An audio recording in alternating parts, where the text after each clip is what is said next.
जय जिनेंद्र सभी के लिए। हम पिछले कई दिनों से भारतीय दर्शन का अध्ययन कर रहे हैं और इसका आधारभूत ग्रंथ हमने जो चुना वह आचार्य हरिवत द्वारा लिखित षट दर्शन समुच्चय। और बहुत प्रसन्नता की बात है कि लगभग आधा ग्रंथ हम पूरा कर चुके हैं और अभी तक हमने बौद्ध दर्शन, न्याय दर्शन और सांख्य दर्शन की चर्चा कर ली और वर्तमान में पिछले 2-3 दिनों से जैन दर्शन की चर्चा हम कर रहे हैं। और जैन दर्शन के अंतर्गत कल हमने जैन दर्शन का सामान्य स्वरूप, जैन दर्शन के सामान्य स्वरूप के उपरांत जैन दर्शन में जो भेद विभाजन हुआ दिगंबर और श्वेतांबर परंपरा का, इसकी चर्चा की थी। और उसके साथ साथ जैन दर्शन में जो जैन है उसका स्वरूप क्या होता है, उसकी पहचान क्या है, इसकी चर्चा की। जैन दर्शन में सच्चा देव, अरिहंत भगवान, उनके 3 गुणों की चर्चा हमने की, जिनमें वीतरागता, सर्वज्ञता और हितोपदेशीपन की बात हमने की थी। इसके साथ साथ मूल ग्रंथ में जब हमने बात चलाई तो उसमें 1-2 बातें और सामने आई थी देखने के लिए, जिसमें परंपरा का विभाजन कैसे हुआ ये क्लियर किया और परंपरा के विभाजन के उपरांत श्वेतांबर परंपरा का प्रादुर्भाव कैसे हुआ, उसके भेद क्या हैं, प्रभेद क्या हैं, इसकी चर्चा हुई। श्वेतांबर परंपरा में मुख्य रूप से कैसे स्वरूप क्या है, उनके साधु का स्वरूप क्या है, क्या साधु रखते हैं, नहीं रखते हैं, गोचरी आदि की प्रवृत्ति क्या है, इस पर भी हमने विचार कर लिया है। ये मैं इसलिए आपको स्लाइड दिखा रहा हूँ ताकि पुराना हमारा रिवाइज हो जाए। श्वेतांबर परंपरा के भेदों की बात भी हमने की थी, जिसमें मूर्ति पूजक और स्थानकवासी मूलतः 2 भेद हुए। स्थानकवासी के बाद स्थानकवासी में तेरापंथ एक नया भेद हुआ और स्थानकवासी में ज्ञानगच्छ, तपागच्छ, खरतरगच्छ, इनकी बात हम कर चुके हैं। आज हमारा प्रतिपाद्य विषय है दिगंबर मूल परंपरा। दिगंबर परंपरा के बारे में आज हम बात करेंगे। देखिए, ग्रंथ अगर आपके पास है तो आप ग्रंथ को निकालें। ग्रंथ में ही ये बात प्रारंभ की गई है। पेज नंबर 161 आपके सामने मैंने स्कैन करके भी रखा हुआ है, जिससे समझने में आसानी हो। दिगंबरः पुनर अन्यलिंगः पाणिपात्राश्च ते चतुर्धा काष्ठसंघः, मूलसंघः, माथुरसंघः, गोप्यसंघः भेदात्। दिगंबरों के लिए कहा गया कि दिगंबर मूलतः क्या है, नग्न लिंगः, उनका कोई लिंग नहीं है, मीन्स नग्न ही रहते हैं। दिगंबर शब्द ही बता रहा है कि दिशाएं ही जिनका अंबर है उन्हें दिगंबर कहते हैं। और इनके 4 भेद प्राचीन काल से चले आ रहे हैं, काष्ठ संघ, मूल संघ, माथुर संघ और गोप्य संघ। ये क्या चीज है? काष्ठा संघे चमरी बाल ही पिच्छिका, मूल संघे मयूर पिच्छई पिच्छिका, माथुर संघे मूल तोपी पिच्छिका नाद्रता, गोप्या मायूर पिच्छिका। यहाँ पर चूँकि हमने प्रारंभ में ही बात की थी कि जब भी किसी दर्शन या धर्म की बात की जाती है तो उसकी जान पहचान के लिए या उसके स्वरूप को जानने के लिए 2-3 ही विशेष उपाय हैं जिनके माध्यम से हम जान सकते हैं। और उनमें पहला उपाय ये है कि उनका लिंग क्या है, वेश क्या है और आचार क्या है। तो लिंग, वेश, आचार, लिंग किनका होता है? साधु का। वेश साधु का और आचार साधु का। साधु का क्यों लिया? क्योंकि देवगुरु धर्म की आराधना की हम बात कर रहे हैं, तो देव का स्वरूप तो वीतराग है, गुरु उनके अनुयायी हैं, तो गुरु का जो स्वरूप होगा वही आगे परंपरा में मान्य होगा। इसलिए गुरु परंपरा का स्वरूप की बात हम करें तो दिगंबर में मुनि नग्न ही होते हैं, पहला दे दिया, लिंग दे दिया। फिर उनमें भी 4 भेद बताए। भेद किस दृष्टि से? पिच्छिका को ध्यान में रख के। देखिए, यहाँ बात की जा रही है कि दिगंबर 4 प्रकार के, दिगंबर में 4 भेद प्रारंभ से रहे हैं। काष्ठा संघ से तात्पर्य ये था कि जो दिगंबर जैन, वैसे सभी दिगंबर जैन मूर्ति पूजक ही होते हैं, भगवान की पूजा करते हैं, 24 तीर्थंकरों की मूर्ति की पूजा की जाती है। परंतु एक समय ऐसा था जब धातु की मूर्तियां नहीं बनती थी अथवा पाषाण की मूर्तियां नहीं थी, जो संघ विशेष लकड़ी की मूर्तियों की पूजा करता था, लकड़ी की मूर्ति बना के उनकी पूजा करता था, उसे काष्ठा संघ कहा गया, यानी काष्ठ यानी लकड़ी। मूल संघ जो धातु की या पत्थर की बनी हुई प्रतिमाओं की ही पूजा करता था। फिर माथुर संघ मथुरा में विशेष रूप से इसका प्रादुर्भाव हुआ, और गोप्य संघ जो कि वर्तमान में तो लुप्त हो गया, और गोप्य संघ यापनी संघ का ही एक दूसरा नाम है। इसकी चर्चा हम आगे करने वाले हैं। पहले इस पैराग्राफ को हम पढ़ लेते हैं, फिर इस पर अपन विचार करेंगे। आद्याः त्रयोऽपि संघा वंदमाना। इसमें प्रारंभ के जो 3 संघ हैं, प्रारंभिक संघ काष्ठ संघ, मूल संघ और माथुर संघ, ये तो वंदमाना प्रणाम करने योग्य है। धर्म वृद्धि बढ़ंती, और जब भी कोई इनके सामने आके इन्हें नमस्कार करता है, अर्थात काष्ठ संघ के साधु को, मूल संघ के साधु को अथवा माथुर संघ के साधु को जब भी कोई ग्रस्त श्रावक नमस्कार करता है, प्रणाम करता है, इनकी वंदना करता है, तो ये प्रति उत्तर स्वरूप धर्म वृद्धि बढ़ंती, यानी आपकी धर्म वृद्धि हो, ऐसा आशीर्वाद देते हैं। स्त्रीणाम मुक्ति केवलिनाम भुक्ति सद्व्रतस्यापि सचिवरस्य मुक्ति च न मन्यन्ते। देखिए, हमने बात की थी कल कि श्वेतांबर परंपरा में स्त्री मुक्ति, केवली भुक्ति और सवस्त्र मुक्ति की बात मान्य है, और वहाँ तो मल्लिना तीर्थंकर को स्त्री ही माना गया, परंतु दिगंबर परंपरा में स्त्री की मुक्ति, यानी स्त्री उसी भाव से, स्त्री पर्याय से मोक्ष नहीं जा सकती, इसकी मान्यता है। केवली नाम भुक्ति, केवली भगवान केवल ज्ञान होने के उपरांत किसी भी प्रकार से भोजन आदि नहीं करते, परंतु श्वेतांबर परंपरा में बात मान्य है। सद व्रतस्यापि सचिवरस्य मुक्ति, और इसके साथ साथ वस्त्र सहित मुक्ति की परंपरा दिगंबर परंपरा में नहीं, यानी कोई भी साधु वस्त्र सहित रहकर साधना करते हुए भी मोक्ष प्राप्त नहीं कर सकता। परंतु गोप्यः तु वंदमाना धर्म लाभम भणन्ति, जो गोप्य संघ के साधु हुआ करते थे, वो नमस्कार करने वाले को धर्म लाभ इस शब्द के द्वारा आशीर्वाद दिया करते थे। देखिए, शब्द हमने जब श्वेतांबर मत की चर्चा की थी, तब ये शब्द वहाँ आया था कि श्वेतांबर साधु जो हैं वो नमस्कार करने वाले को धर्म लाभ शब्द बोलते हैं, और दिगंबर परंपरा के साधु धर्म वृद्धि शब्द आशीर्वाद स्वरूप बोलते हैं।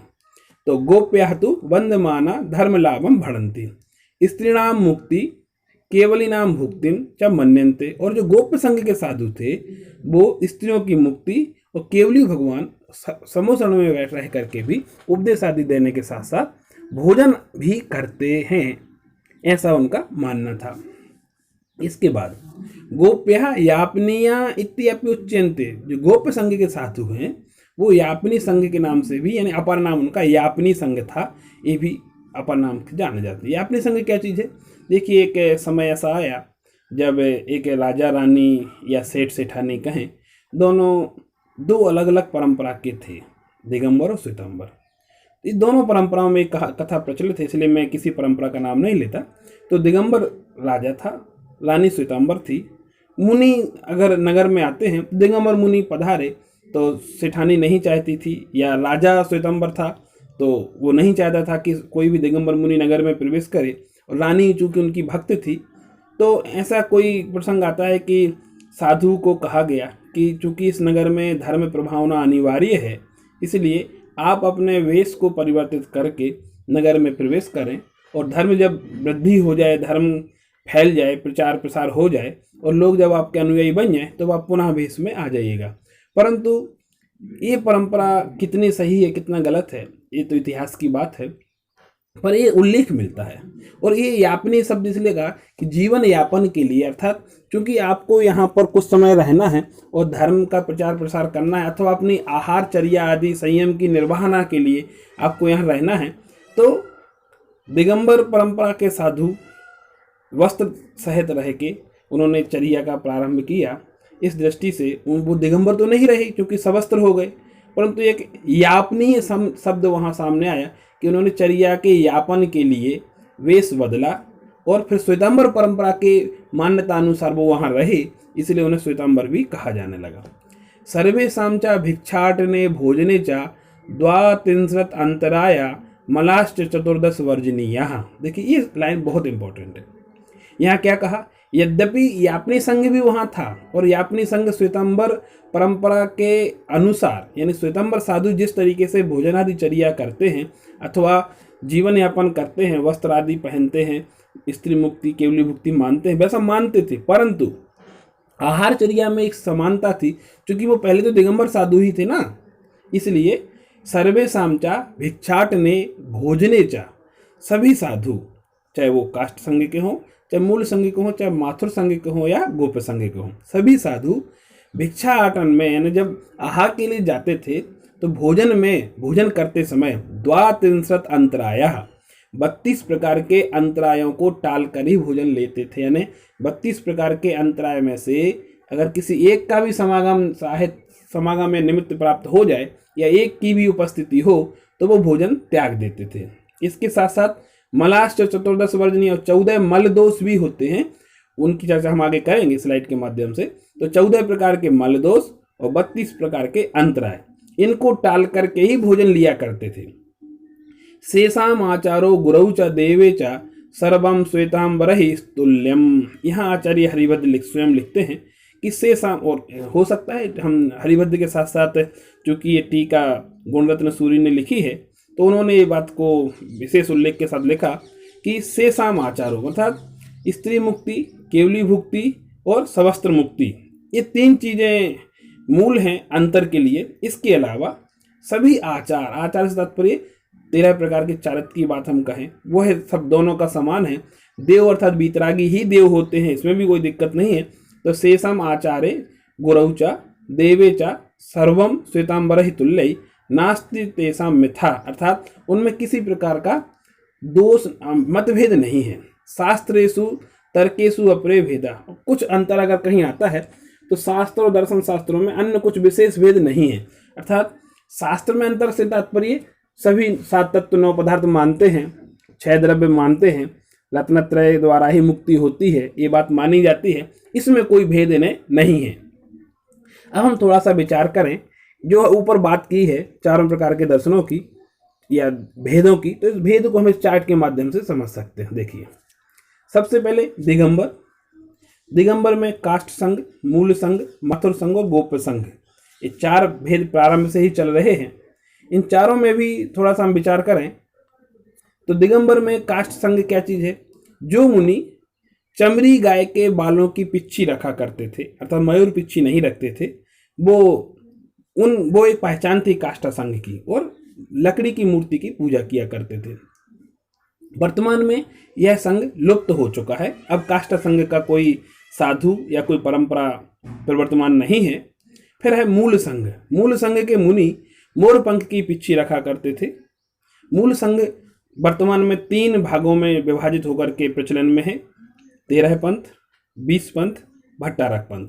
13 पंथ से तात्पर्य जो संप्रदाय मूल संघ का प्रथम पार्ट है और वह किसी भी रूप में पूजन आदि सामग्री में सचित्र वस्तु का प्रयोग नहीं करता, फल फूल आदि मंदिर में नहीं चढ़ाता, और कोई विशेष अंतर नहीं है। दूसरा है 20 पंथ।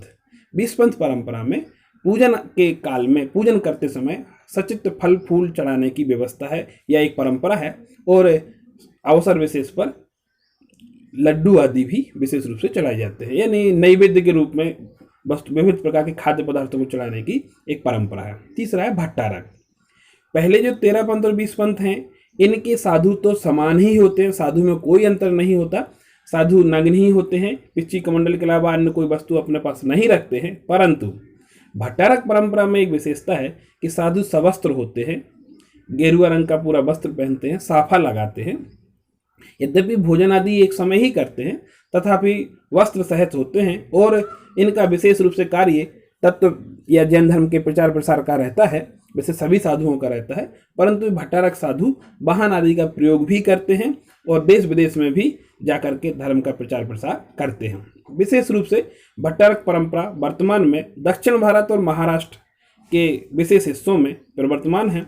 मूल इनका स्थान हम श्रवण बेलगोला कह सकते हैं। वर्तमान में चारुकीर्ति भट्टारक जी इनके प्रमुख हैं और जो श्रवण बेलगोला में ही रहते हैं, और इनकी परंपरा में बहुत सारे भट्टारक साधु जगह जगह अरहंतगिरी में हैं या एनारपुरा में हैं, मांगे। इसके साथ साथ जैन धर्म की जो काशी दक्षिण भारत की कही जाती है वहाँ है, तो कई जगह भट्टारक परंपरा है और उनके साधु हैं, और इनका आचार विचार पूर्णतः जैन दिगंबर परंपरा के हिसाब से ही है, इसमें कोई अंतर नहीं है। तीसरा भेद है माथुर संघ। माथुर संघ क्या चीज़ है? मुनि पिच्छी ही नहीं रखते थे। एक संघ ऐसा आया मथुरा के आसपास इसका विशेष रूप से प्रचार प्रसार हुआ कुछ काल विशेष के लिए। इस संघ के साधु पिच्ची नहीं रखा करते थे। अब क्यों नहीं रखा करते थे, इसके पीछे बहुत सारे कारण हो सकते हैं, परंतु हम उनकी चर्चा यहाँ नहीं करेंगे, आप विशेष रूप से ग्रंथ में देख सकते हैं। वर्तमान में मातृ संघ लुप्त है, कोई इसकी परंपरा प्रवर्तित नहीं है। लेकिन जब कभी हम किसी म्यूजियम में या इतिहास में कुछ साधुओं के चित्रों को देखते हैं तो वहाँ बिना पिच्छी के भी चित्र मिलते हैं, जिससे हम समझ सकते हैं कि यह साधु की परंपरा या यह चित्र मातृ संघ की परंपरा का हो सकता है। क्योंकि वर्तमान में मूल संघ परंपरा में तो बिना पिच्छी के कोई साधु रहता ही नहीं है, और अगर बिना पिच्छी के कोई साधु की प्रतिमा या फोटो या कोई वर्णन मिलता है तो वह मातृ संघ का हो सकता है। चौथा भेद है गोप्य संघ। गोप्य संघ के मुनि मोर पंख की पिच्छी रखा करते थे। चूंकि देखिए हमने पहले इसकी बात की है कि गोप्य संघ मूलतः तो मूल संघ का ही एक भाग था। विशेष यापन के लिए, चर्या का यापन कहें, संयम का निर्वहन कहें, या धर्म के प्रचार की विशेष बलवती भावना के कारण से उन्होंने वेश परिवर्तन किया, गुप्त रूप से रह करके एक कार्य किया, इसलिए गोप्य संघ उसका नाम पड़ गया। और चूंकि मुनि ही थे, दिगंबर मुनि ही थे, तो पिच्छी कमंडल रखा ही करते थे, इसलिए मुनि मोर पंख की पिच्छी तो रखते ही थे। इनका दूसरा नाम पड़ा यापनीय। यापनीय क्यों पड़ा? क्योंकि विशेष चर्या का यापन करने के लिए इन्होंने गुप्त रूप से वेश परिवर्तन करा और वह तत्व प्रचार किया। लेकिन यापन काल में बहुत सारी मान्यताएं, चूंकि राजा श्वेतांबर परंपरा को मानता था, इसलिए राजा के अनुसार वचन बोलने के कारण से मान्यताएं भी इनकी श्वेतांबर परंपरा की ही हो गई। इसलिए इन्हें श्वेतांबर भी कहा जा सकता है। अब बात करते हैं जैनाभास की। देखिए यहाँ ग्रंथ में जैन शब्द के साथ साथ जैनाभास शब्द का प्रयोग भी किया गया है कि यहाँ पर जैनाभास कौन कौन है। जैन शब्द का प्रयोग तो कर दिया, इसके साथ साथ जैनाभास। तो जैनाभास कौन है? जो हमने भी बात की, कौन कौन से चार की बात की हमने? काष्ठा संघ, मूल संघ, मातृ संघ और गोप्य संघ। इनमें से काष्ठा संघ, मातृ संघ और गोप्य संघ ये जैनाभास के अंतर्गत आते हैं। और इसी ग्रंथ में पेज में नीचे पेज पर टिप्पण में देखिए, टिप्पण को मैं आपको थोड़ा सा बता देता हूँ। यहाँ 5 नाम दिए हुए हैं। गोपुच्छिक, जो गाय, चमड़ी गाय के बालों की पिच्छी रखा करते थे वो। दूसरा भेद यहाँ श्वेतांबर का दिया हुआ है। तीसरा भेद यहाँ द्रविड़ संघ का दिया हुआ है। फिर निष्पिच्छिक का दिया हुआ और यापनी का। 5 प्रकार के जैनाभासों की यहाँ चर्चा की है। देखिए गोपिच्छिक शब्द है, फिर श्वेतांबर शब्द है, द्रविड़ है, निष्पिच्छिक है और यापनी है। ये 5 शब्द यहाँ विशेष रूप से हैं, मैंने हाईलाइट भी किया हुआ है। गोपिच्छिक, इसके बाद श्वेतांबर के बाद यहाँ पर द्रविड़ के बाद यापनी और यापनी के साथ साथ निष्पिच्छिक। ये 5 नाम यहाँ दिए हैं और ये 5 जैनाभास के रूप में बताए गए हैं। इसको हम समझते हैं चार्ट के माध्यम से। देखिए सबसे पहला जैनाभासी का पहला भेद है गोपिच्छिक, अर्थात जो चमड़ी गाय या गाय के बालों की पिच्छी को रखा करते थे वो गोपिच्छिक कहलाते थे। यहाँ पर मैंने 5 जैनाभासों के नाम फिर भी लिख दिए हैं। देखिए लिखा है गोपुच्छिका श्वेतवासा द्राविणो यापनीय कहा निष्पिच्छिका चेती पंचैते जैनाभाषा प्रकीर्तितः। 5 प्रकार के जैनाभास हैं जिनकी चर्चा यहाँ की गई है विशेष रूप से। और ते जैनाभाषा आहार दानादि केपि योग्या ना भवंती कथम मोक्षस्य योग्या भवंती। ये बहुत बड़ी लाइन यहाँ लिखी गई है। देखिए आचार्य हरिभद्र मूल ग्रंथ लिख रहे हैं, गुणरत्न सूरी इसकी टीका लिख रहे हैं, और टीका लिखने के साथ साथ कितनी गंभीर बातों की चर्चा वो कर रहे हैं कि जैन के साथ साथ जैनाभास का स्वरूप क्यों बताना पड़ा उन्हें। इसलिए बताना पड़ा क्योंकि गुणरत्न सूरी और सोमतिलक सूरी दोनों ही बहुत उत्कट कोटि के विद्वान थे। उन्होंने निश्चय किया कि जैन चूँकि एक विशेष परंपरा है, भगवान महावीर के अनुयायी परंपरा है, और उसमें रिस्ट्रिक्शंस बहुत हैं, कठोरता बहुत है। जो इसमें शिथिलाचार लाएगा वह जैन नहीं हो सकता, जैनाभासी होगा। जैसे हमने न्याय दर्शन के अध्ययन के काल में हेत्वाभास की चर्चा की थी और वहाँ कहा था हेतु लक्षण रहिता हेतुवत अवभास माना, यानी जो हेतु तो नहीं है लेकिन हेतु के जैसा दिखाई देता है, वह हेत्वाभास है। ऐसे ही यहाँ जैनाभास की चर्चा की जाए, मतलब जैन तो नहीं है, जैन के जैसे दिखाई देते हैं, वो जैनाभास है। और उनके लिए क्या कहा कि ते जैनाभासः, यानी जो ये ऊपर जैनाभास की बात हमने की है 5 प्रकार के, कौन कौन से, गोपुच्छिकाधारी, श्वेत वस्त्रधारी, द्रविड़ परंपरा वाले द्राविणी, यापनिक और निष्पिच्छिकाधारी, ये कैसे हैं, ते जैनाभासा आहार दानादि के भी योग्य न भवन्ति,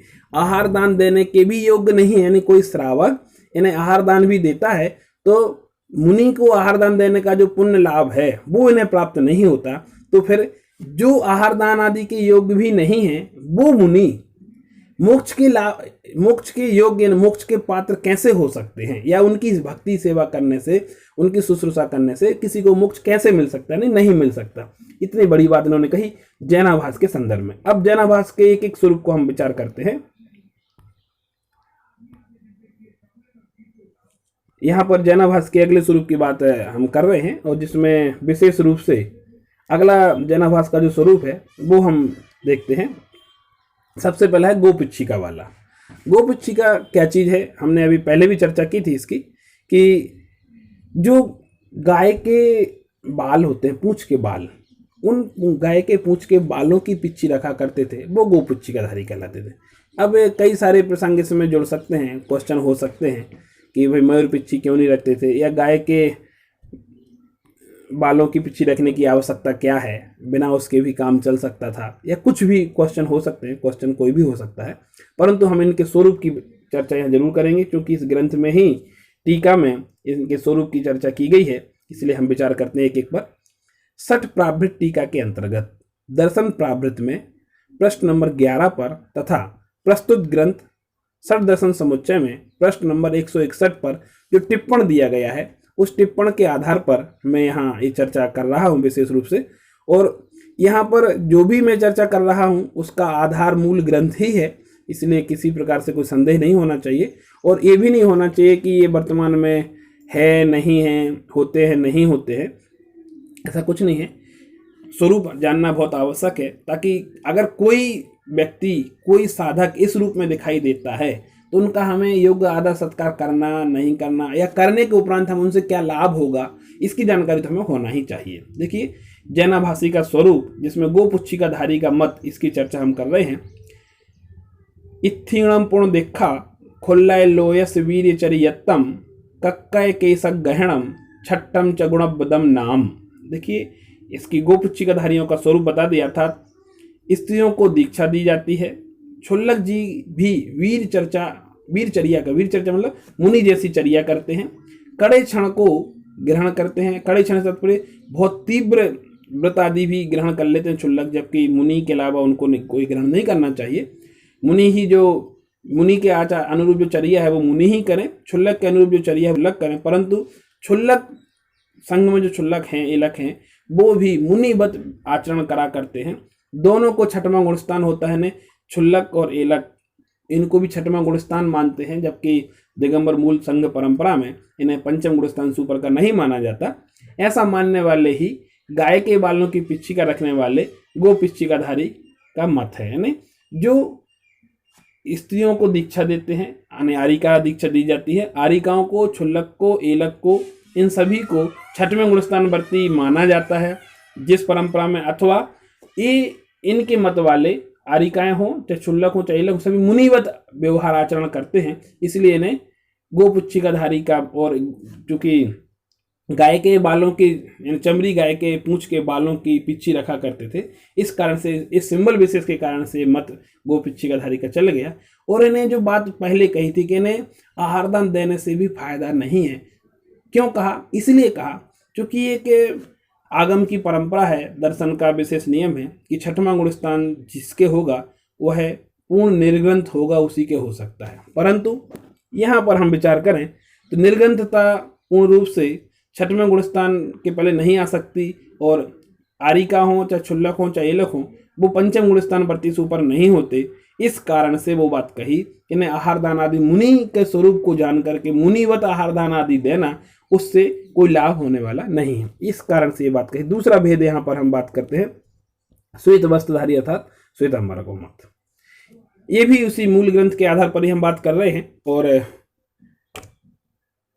यहाँ जो बात कही जा रही है, देखिए, श्वेत वाससः सर्वत्र भोजनम गृह्णन्ति प्रासुकम मांस भक्षिणाम गृहे दोषो नास्ति इति वर्णलोपः कृता तन्मध्ये श्वेतांबरा भाषा उत्पन्नास्ते त्वत्तीय पापिष्टा देव पूजादिकम किल कर पाप कर्मेदीति कथयन्ति मंडलवत् सर्वत्र भांड प्रक्षालनोदकम पिबन्ति इत्यादि बहुदोषवन्तः। देखिए, आचार्य हरिभद्र के ग्रंथ में ही मूल श्वेतांबर परंपरा की चर्चा और उसका स्वरूप यहाँ दिया गया है, उसकी बात हम यहाँ कर रहे हैं। श्वेत वाससः सर्वत्र भोजनम गृह्णन्ति, ये साधु सभी जगह से प्रासुक भोजन ग्रहण करते हैं। श्वेत वास से मतलब जो श्वेतांबर साधु होते हैं, वो साधु सभी जगह से प्रासुक भोजन ग्रहण करते, मतलब सभी जगह तात्पर्य जाति पाति का भेदभाव नहीं करते। किसी भी गृहस्थ के घर से, अब वो गृहस्थ का घर मांसाहारियों के घर से भी भोजन लेने में दोष नहीं मानते, क्योंकि इनका ये मानना है कि हमने तो बुद्धिपूर्वक प्रासुक भोजन ही लिया, गृहस्थ अगर मांसाहारी है उसमें हमारा कोई दोष नहीं है। इसके साथ साथ मांसाहारियों के घर में भोजन लेने में दोष नहीं मानते, ऐसा कहकर उन्होंने वर्ण व्यवस्था का लोप कर दिया। देखिए, भारतीय परंपरा में वर्ण व्यवस्था का एक विशेष महत्व रहा है, और चूंकि आचार्य हरिभद्र स्वयं ब्राह्मण कुल में ही पैदा हुए थे, इसलिए वर्ण व्यवस्था का उनके प्रति बहुत लगाव था उनका, इस कारण से भी ये बात उन्होंने यहाँ लिखी है। इन्हीं श्वेतांबरों में से श्वेतांबरा भाषी, देखिए श्वेतांबर में भी श्वेतांबरा भाषी जो स्थानकवासी है भी उत्पन्न हुए हैं। श्वेतांबर मूल परंपरा तो मूर्ति पूजा की परंपरा थी, इनसे जो स्थानकवासी उत्पन्न हुए, स्थानकवासी से तात्पर्य जो देव पूजा नहीं करते थे, किसी प्रकार की मूर्ति मंदिर आदि को नहीं मानते, पूजा विधान को नहीं मानते, कोई क्रिया नहीं करते, वो स्थानकवासी। तो श्वेतांबरों में भी श्वेतांबरा भाषी उत्पन्न हुए। ये श्वेतांबरा भाषी अथवा स्थानकवासी देव पूजा को पाप कार्य कहते हैं, अर्थात तीर्थंकर की मूर्ति बना के पूजा करना वो पाप कार्य है। तथा सर्वत्र सब घरों में भोजन करने अथवा बनाने के उपरांत उन बर्तनों को धोने के बाद वह पानी, धोवन पानी पीने का इनका नियम है। तो सामान्य रूप से हम कहें तो धोवन पानी, जिसे जूठन कहते हैं, हम कोई भी नहीं पीता, परंतु इस स्थानकवासी परंपरा के एक वर्ग विशेष साधु है, वह धोवन पानी को ही ग्रहण करता है। ये सभी दोष इनमें पाए जाते हैं। ये दोष क्यों कहा? क्योंकि उच्छिष्ट हो गया, उनके लिए ही भोजन बना, धोवन पानी तो साधु के लिए अलग से ही रखना पड़ेगा, और साधु उच्छिष्ट भोजन का त्यागी होता है, उद्दिष्ट भोजन का त्यागी होता है। और अगर वो इसको ग्रहण करते हैं, तीर्थंकर की पूजा का निषेध करते हैं, किसी भी प्रकार से मूर्ति का निषेध करते हैं, उनका विरोध करते हैं, तो इस कारण से उन्हें बहुत सारे दोषों से युक्त कह दिया गया। अब तीसरा भेद इनका है, जैनाभाषी का तीसरा भेद है द्रविड़ों का मत। द्रविड़ से तात्पर्य दक्षिण भारत के उड़ीसा प्रदेश में विशेष रूप से इनका मत प्रचलन में आया। द्राविण सावध्यम प्रासुकम च न मन्यन्ते उद्भोजनम निराकुर्वन्ति, अर्थात द्रविड़ साधु सचित्त और अचित्त में भेद नहीं करते थे, अर्थात सचित्त भोजन भी ग्रहण करते थे, अचित्त भोजन भी ग्रहण कर लेते थे, तथा खड़े होकर भोजन करने का निषेध कर देते। देखिए, दिगंबर परंपरा में एक नियम है, साधु खड़े खड़े आहार लेता है, आर्यिकाएं बैठकर आहार लेती हैं, परंतु द्रविड़ परंपरा के साधु खड़े होकर आहार करने का निषेध करते थे, इसलिए भी इनमें एक दोष माना गया। चौथा भेद इसका फिर आता है, अभी हमने द्रविड़ परंपरा की बात की, द्रविड़ परंपरा के उपरांत नेक्स्ट जो भेद है वह है द्रविड़ों के मत के उपरांत ही अब जैनाभास का स्वरूप और यापनीय मत। यापनीय मत की बात हम अब करते हैं, क्योंकि यापनीय परंपरा को जाने बिना हमारा ये वर्णन पूरा नहीं हो सकता। ग्रंथ में यापनीय परंपरा को बताने के लिए पेज नंबर 161 पर जो नीचे टिप्पण दिया है, उस टिप्पण में एक गाथा के माध्यम से बात पूरी की गई है। देखिए, आपके सामने स्क्रीन पर है। यापनीयस्तु वेसरा इवो भयम मन्यते रत्नत्रयं पूजयन्ति कल्पम च वाचन्ति स्त्रीणाम तद भवे मोक्षम केवली जिनानाम कवलाहारम परशासने सग्रंथानाम मोक्षम च कथयन्ति। कितनी सारी बातें यहाँ इन्होंने कह दी कि यापनीय परंपरा के साधु, यानी जो गोप्य संघ था वही यापनीय संघ बना। तो यापनीय परंपरा के साधु पूर्व श्वेतांबरों तथा द्रविड़ों दोनों के आचार को मानते थे। चूंकि वो दिगंबर ही थे पहले, लेकिन उनमें जीवन यापन के लिए, चर्या यापन के लिए जो भेद आया, जो एक उन्होंने शिथिलाचार का प्रदर्शन किया और दिगंबर श्वेतांबर दोनों परंपराओं को मिक्स किया, इसलिए उन्हें यापनी कहा गया। तो श्वेतांबर तथा द्रविड़ दोनों के आचार को मानते थे। द्रविड़ का मतलब खड़े खड़े आहार नहीं लेना, और श्वेतांबर मतलब स्त्री मुक्ति, केवली भुक्ति और सवस्त्र मुक्ति, इनको माना करते थे। यद्यपि रत्नत्रय की पूजा करते थे, क्योंकि हमने पहले भी कह दिया इनके आचरण में कोई अंतर नहीं रहा।